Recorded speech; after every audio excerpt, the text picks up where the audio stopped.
welcome back to Cuckoo for Books. My name is Salva and today is book review day, a book I've been wanting to review for quite some time, and it is Falling Kingdoms by Morgan Rhodes.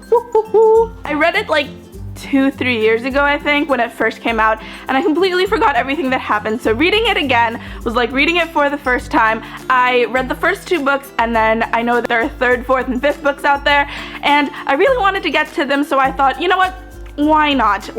Let's reread for 2016, and we'll make 2016 Falling Kingdoms year. I like to call this book Baby Game of Thrones because it has the same amount of death. It has the same family problems, but on a YA level. Characters are very, very gray. None of them are black and white, which I loved about the book. Let's get into this right away. What I really loved about the book was that even though it's a fantasy series, it's very realistic the way it portrays politics between the countries. I was like, wait, that kind of sounds like my country. That's what I really loved about the series. The characters weren't two-dimensional. There were so many facets to each one of them, and you could discover more, and I'm sure that in the further books I'm gonna learn so much more about them. Great characters and great world building. The author spent the time to go into each country's backstory, what led them to the events today, the old legends that they had about the Watchers. I really loved how religion played such an important part in the books,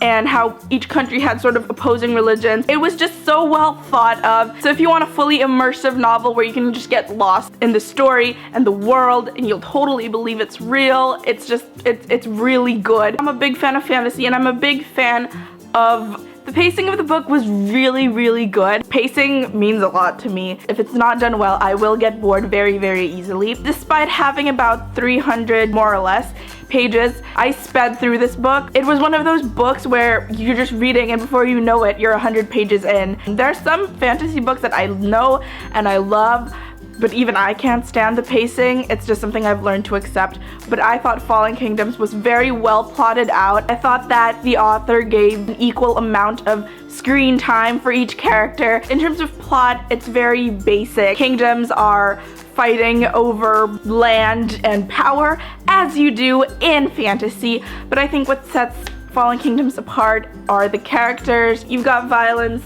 you've got sex, you've got a lot of things that you normally won't see a lot of in YA, so just the risks that the author took, I thought, set this book apart from the other fantasy novels in YA. And now for the spoilery section of my book. You guys know what to do. Spoilers abound in the next few minutes. Magnus is a fairly popular character. Honestly, there is nothing that I really like about him. He's a sullen, grumpy old cat, and then you find out that he's lusting after his sister, and then Sabina tells him, oh, she's adopted, you don't have to worry, and then he's like, great, she's adopted, I don't have to worry, and it's like, no, that's still wrong. That's still incest and gross and wrong. I mean, Magnus, he's got the creepy older brother vibe already, and then he's also this just grumpy potato, so there really isn't anything I like about him. As much as I loved Cleo and all the Cleo chapters, I thought that her relationship with Theon was just way too contrived. They probably interact for a total of 1 chapter, and then towards the end, he rescues her and he kisses her, and suddenly she's like, I'm gonna run away with you! Oh my gosh, I don't have to marry Aaron, I'm just gonna run away with you. That is such a Frozen thing to do. You can't marry a man you've only known for 1 day or 1 chapter. One of my favorite things about this novel is the amount of deaths there are. At the beginning, the author gives this cast of characters. So obviously if you have a list of characters, you think that those characters are gonna stay with you throughout the book and throughout the series and have adventures with you. And then one by one she starts killing off the cast of characters. Jolly good! I admire the author for being able to take risks like that with her characters and with her story. Never in real life, but for the purpose of storytelling. Yay, violence! That doesn't even sound right in the context of a review. Great read.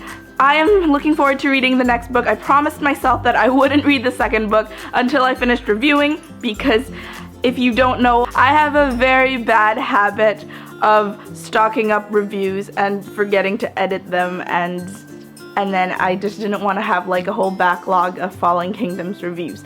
So now that this book review is finished, I'm going to go ahead and read the 2nd book. And that is it for today's video. If you guys liked it, give it a thumbs up. Don't forget to subscribe. Remember, my giveaway for January is still ongoing. You can still join. All you have to do is click the subscribe button and I will choose a random subscriber. This is your chance to win a signed Leigh Bardugo book plate. So if you guys want to join, go ahead and enter. You can follow me on Twitter and Instagram, both at Cuckoo for Books, and I will see you guys next time. Bye guys!